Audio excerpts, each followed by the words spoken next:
Bhajan group is going to be singing some Upanishad chants that is going to be introduced by Sanjay Mari Mirdia.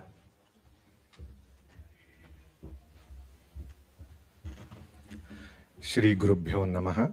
My pranams to all the Swamis and the devotees here. Today we are blessed to have a very good Vedic chanting. It all came about in the just last 7 to 8 days. What started as a small request ended up being one of the divine opportunities. I'm delighted to welcome my guru as well for the Durga Saptashati, Raghu Ranganathan, Akhilamani, and the whole trip here. They represent the long lineage of Devi Upasakas from Bhaskara Raya. If you look at all the best bhashyas written on Lalita Sahasranama and all the Devi Upasana, it is from Bhaskara Raya. I did not even anticipate that they would come, and Raghuvanna has volunteered to come here. So today, Raghuvanna has been initiated by his grandfather, the pre-sannyasa grandfather, Vimarshananda Nathendra Saraswati.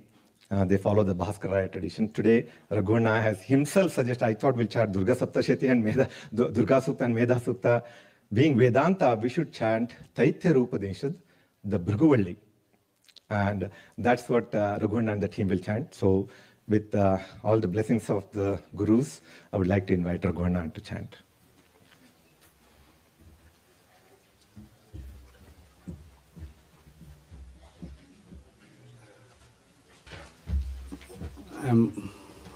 As introduced, I am Raghu Ranganathan from Bhaskar Prakash Ashram. We are indeed honored that we are going to do this chanting in this Ramakrishna Ashrama, in this Vedanta Retreat Center. I understand Swami Vivekananda has been here, so this place, just to be in his presence, because I always think that this is my view, that if there is still the Sanatana Dharma, which is followed everywhere in this world, it's because of Ramakrishna Mission and then Swami Vivekananda's trip to the North America. That is the game changer for it is not for one religion, because the Vedanta has no religion. It is called Sanatana Dharma, means eternal. Eternal means there is no beginning or death. And it means that Swami Vivekananda is actually here in our presence today. So very, very indeed honored to do this chanting of Taittiriya Upanishad here. It's called the Bhriguvalli. It says Bhrigur Vaivarunehi. That's how it says. It is the introduction here is that the sage Bhrigu, who is the son of Varuna, he is asking his father, tell me what is that highest Brahman? What is that Vedanta? You tell me. But then he the chanting, Om Sri Gurubhyo Namaha Harihi Om Sahana Bhavatu Sahanau Bhunaktu Sahaviryam Karavavahai Tejasvinavadhitamastu ma vidvishavahai Om Shanti Shanti Shanti Bhragurvaivarunihi Varunam Pitaramupasasara Agi Bhagavo Brahmeti Tasma Etat Provacha Annam Pranam Chakshushrotram Manovachamiti Tagum Hovacha Yato va imani bhutani jayante yena jatani jivanti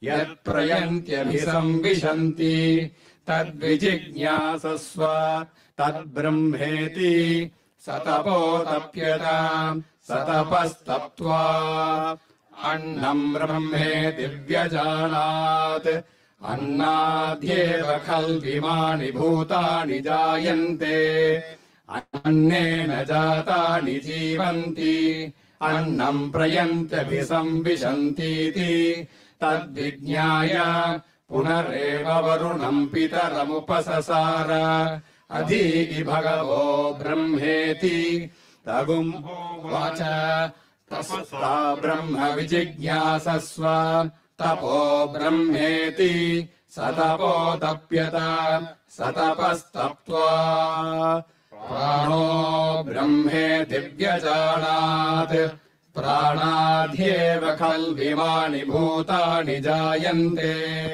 प्राणेन जातानि जीवन्ति प्राणम् प्रयन्त्यभिसंविशन्तीति तद्विज्ञाय पुनरेव वरुणम् पितरमुपससार अधीहि भगवो ब्रह्मेति तगुंहोवाच तपसा ब्रह्म विजिज्ञासस्व तपो ब्रह्मेति सतपोतप्यत सतपस्तप्त्वा नो ब्रह्मेति व्यजानात् मनसो ह्येव खल्विमानि भूतानि जायन्ते मनसा जातानि जीवन्ति मनः प्रयन्त्यभिसंविशन्तीति तद्विज्ञाय पुनरेव वरुणम् पितरमुपससार अधीहि भगवो ब्रह्मेति तगुंहोवाच तपसा ब्रह्म विजिज्ञासस्व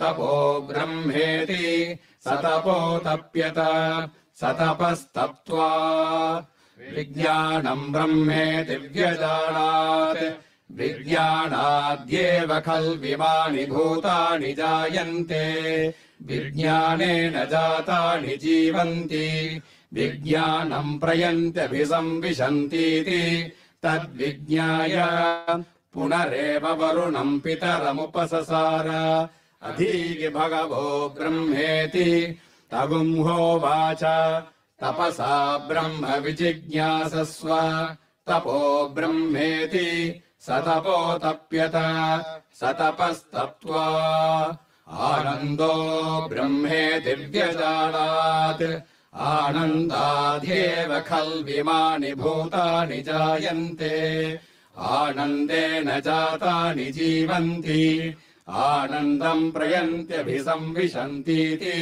सैषा भार्गवी वारुणी विद्या परमेव्यो मन्प्रतिष्ठिता य एवम् वेद प्रतितिष्ठति अन्नवानन्नादो भवति महान् भवति प्रजया पशुभिर्ब्रह्मवर्चसेन महान् कीर्त्या अन्नन्न निन्द्यात् तद्व्रतम् प्राणो वा अन्नम् शरीरमन्नादम् प्राणे शरीरम् प्रतिष्ठितम् शरीरे प्राणः प्रतिष्ठितः तदेतदन्नमन्ने प्रतिष्ठितम् स य एतदन्नमन्ने प्रतिष्ठितम् वेद प्रतितिष्ठति अन्नवानन्नादो भवति महान् भवति प्रजया पशुभिर्ब्रह्मवर्चसेन महान् कीर्त्या अन्नन्न परिचक्षीत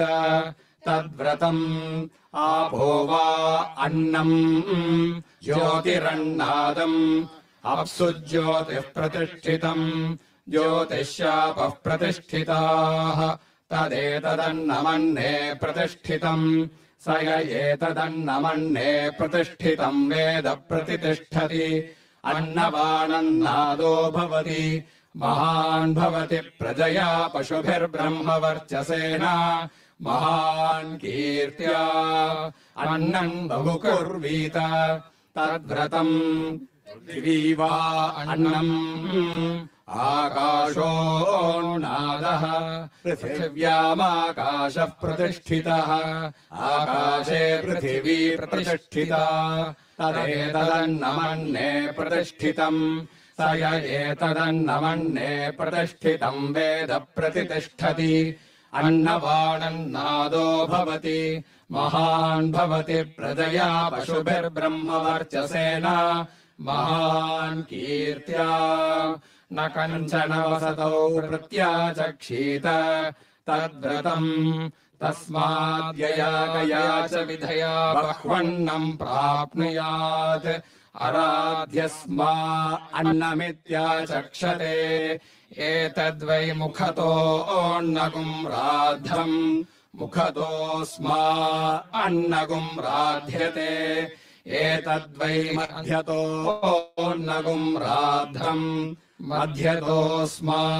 अन्नगुं राध्यते एतद्वा अन्ततोऽन्नगुं राद्धम् अन्ततोऽस्मा अन्नगुं राध्यते य एवं वेद क्षेम इति वाचि योगक्षेम इति प्राणापानयोः कर्मेति हस्तयोः गतिरिति पादयोः विमुक्तिरिति पायौ इति मानुषी समाज्ञाः अथ दैवीः तृप्तिरिति वृष्टौ बलमिति विद्युति यश इति पशुषु ज्योतिरिति नक्षत्रेषु प्रजातिरमृतमानन्द इत्युपस्थे सर्वमित्याकाशे तत्प्रतिष्ठेत्युपासीत प्रतिष्ठावान् भवति तन्मह इत्युपासीत महान् भवति तन्मन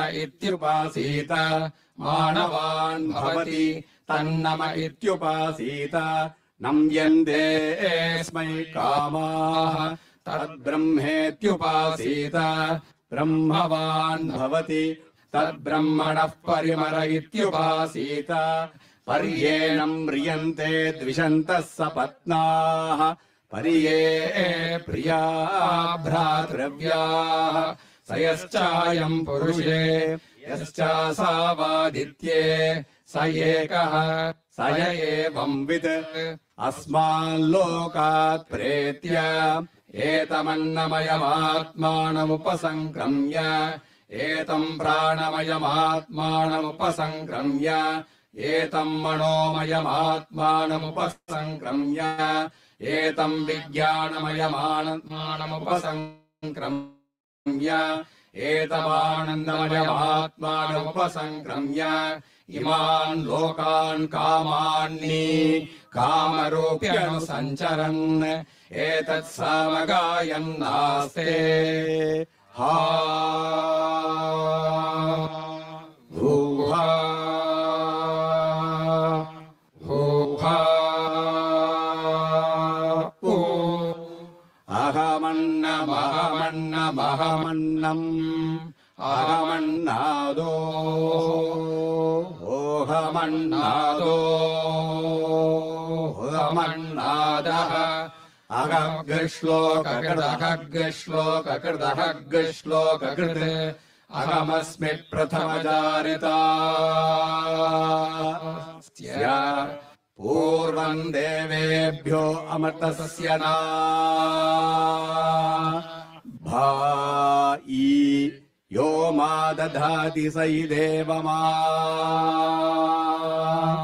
वा अहमन्नमन्नमदन्तमाद्मि अहं विश्वं भुवनमप्यभवाम् सुवर्णज्योतिः य एवं वेद यत्युपनिषत् सहनाववतु सहनौ भुनक्तु सह वीर्यङ्करवावहै तेजस्विनावधीतमस्तु मा विद्विषावहै ॐ शान्ति शान्ति शान्तिः हरिः ॐ